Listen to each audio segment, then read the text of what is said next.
Flašekova Beňová per 1 minuto e 30. Grazie. Pani prezidentka, pani komisárka, pán minister. V akčnom pláne štokholmského programu je niekoľko oblastí, o ktorých by som rada hovorila, a keď sa máme posunúť niekam ďalej, budem pomenúvať tie problematické oblasti.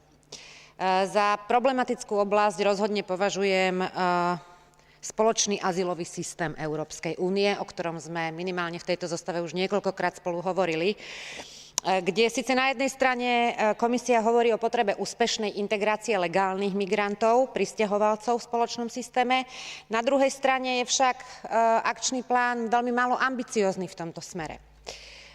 Takisto to vyzerá tak, že až do roku 2014 sa nedočkáme návrhu na jednotné spracovanie žiadosti o azyl, a teda ani vzájomného uznávania práv utečencov medzi členskými štátmi Európskej únie.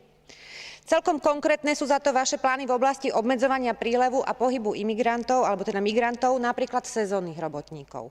Takže aby sme to skrátili, progresívny a spravodlivý spoločný azylový systém máme v nedohľadne a plán špecifikuje skôr represívne opatrenia. Dotkla by som sa rada ešte aspoň dvoch oblastí. Prvou je smutná skutočnosť, že aj podľa vlastných slov komisie nie je prioritou pokrok v oblasti vzájomného uznávania registrovaných partnerstiev osôb rovnakého pohlavia v rámci Európskej únie.